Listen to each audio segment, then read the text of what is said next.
Oi pessoal, bom dia, boa tarde, boa noite. Vamos ver um pouquinho mais sobre ondas.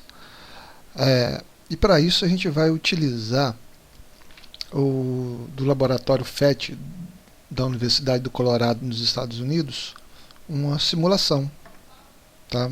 Uma simulação que vai ser muito interessante, vocês vão gostar muito aí, tá? Mas antes de começar, vamos definir o que seria ondas, né? A gente já estudou esse tópico, né?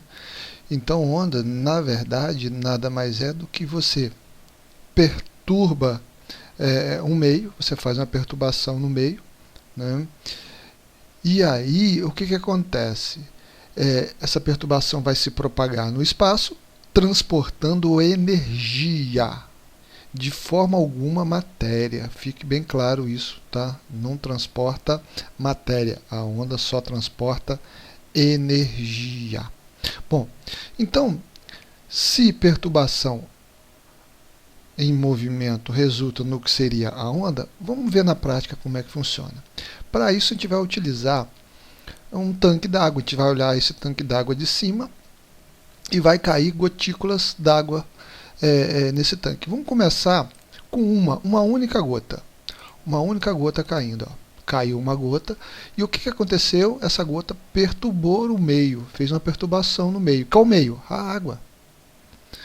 Quando essa perturbação foi deslocando, esse deslocamento da perturbação, e vamos agora colocar de novo, ó, caiu, perturbou, e essa perturbação vai deslocando. Tá? Isso chama-se onda. E a partir do momento que essa perturbação vai acontecendo continuamente, em intervalos de tempos iguais, no caso, nesse exemplo aqui especificamente, a gente tem ondas periódicas, ou a gente pode chamar isso aqui um trem de ondas. Tá? Para ser mais exato, esse tipo de onda aqui é uma onda mecânica bidimensional.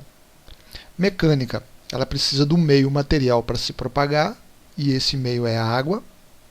Bidimensional. Bidimensional por quê?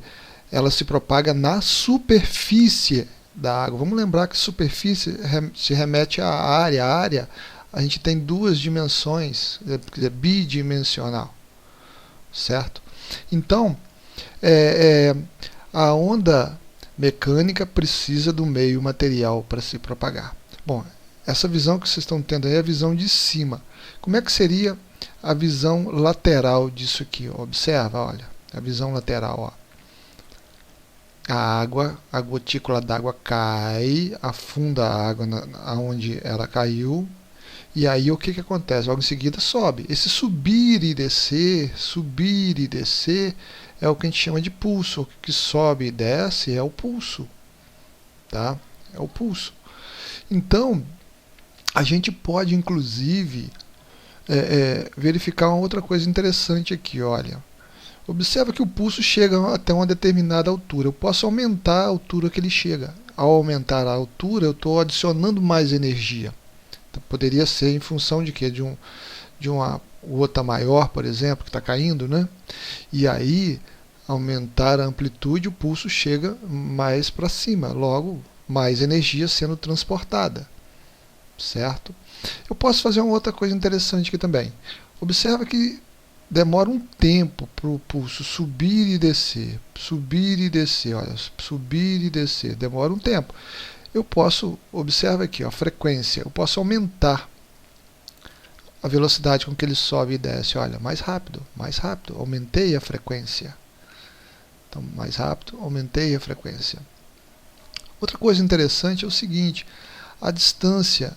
Olha, a distância entre dois pontos mais elevados ao outro, daqui a aqui, por exemplo, daqui a aqui, os pontos mais elevados, olha, os pontos mais elevados, a distância de um ponto ao outro mais elevado, mais próximo, a gente chama de comprimento de onda. Tá? Esses pontos mais elevados são chamados de crista. E a distância entre o ponto mais baixo, ó, esses pontos mais baixos, a distância sucessiva entre dois pontos mais baixos, a gente chama também de comprimento de onda. E esses pontos mais baixos são chamados vale. Ok? São chamados vale. Tá. Vamos para o próximo. Próximo tipo de onda. Bom, esse outro tipo de onda é o som. Então vamos lá. Vamos ver como é que funciona o som. Então, vamos só lembrar, que a gente já viu, o som é uma onda mecânica. Então, da mesma forma que aquelas gotículas d'água caindo na água, né, são ondas mecânicas que foram criadas ali, o som é uma onda mecânica. Então, ele precisa do meio material para se propagar.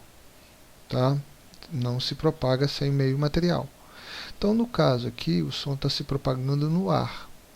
Observa que o som, por precisar do meio material, como é que funciona esse meio material com a propagação dele? Olha, observa as partículas de ar, né? Então, há uma compressão e uma descompressão dessas partículas. Elas são, no caso, elas vibram, né? Há uma compressão e uma descompressão, e essa compressão e descompressão que faz com que o som vai se propagando. Então o som vai se propagando.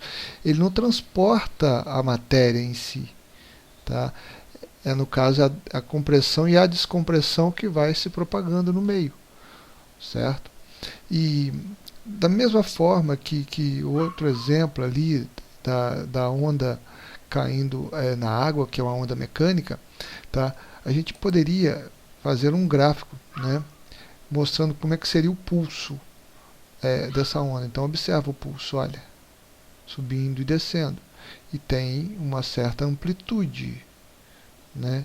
Se eu aumento a intensidade sonora, eu aumento a amplitude, eu aumento a energia, então esse pulso ele vai chegar mais para cima e obviamente mais para baixo também, ó. Quer dizer, ele aumenta a amplitude dele, ó. Observa, mais para cima e mais para baixo, aumentou a amplitude. Obviamente você aumentou aqui a intensidade sonora, certo? Então, além dessa amplitude que a gente pode aumentar ou diminuir, a gente poderia aumentar também a frequência. Olha bem, a frequência de oscilação. Quando eu tenho aumento de frequência, eu tenho o quê? Eu tenho um som mais agudo. Se eu diminuo a frequência, eu tenho um som mais grave. Então, vamos ver como é que seria isso. Aumentei a frequência,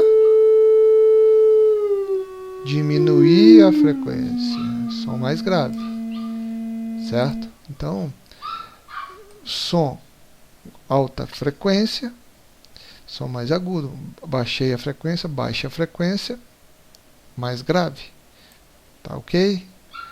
Vamos para o próximo aí então.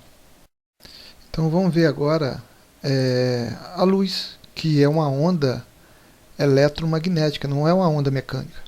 Então a luz, ela diferente da onda, no caso do som, que é uma onda mecânica, que se propaga somente no meio material, a luz se propaga também no vácuo, tá? Ela se propaga no vácuo, é uma onda eletromagnética, não precisa do meio material para se propagar, certo? Então, o que a gente vai falar da luz aqui? Observa que a gente está emitindo a luz verde aqui. O que eu acho interessante para vocês observarem aqui é o seguinte: cada cor de luz, no caso, tem uma frequência definida, certo?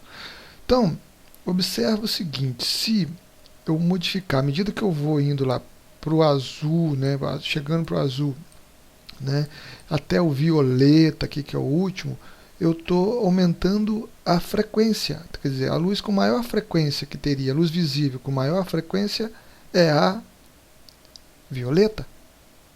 E a menor frequência é a vermelha, certo? Então, o que acontece? Por que no meio material a luz vermelha tem uma velocidade maior que as outras, no caso, maior que a violeta, com certeza, que é a que tem menor velocidade? É porque é o seguinte: quanto menor a frequência, que é o caso, menor frequência da vermelha, maior o comprimento de onda. Pensa que o comprimento de onda é como se fosse a perninha da luz.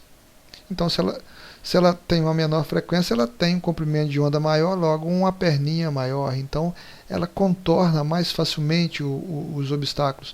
Então, ela não interage tanto com a matéria, com o meio material. Então, ela acaba tendo uma maior velocidade. Então, a grosso modo, basicamente seria isso aí. Bom, gente, eu acho que vamos parar por aqui. Agora vocês é que têm que começar a utilizar, né, essa ferramenta, e para isso eu vou deixar o link para vocês brincarem um pouquinho também. Então, até mais. Bom dia, boa tarde, boa noite para todos. Valeu.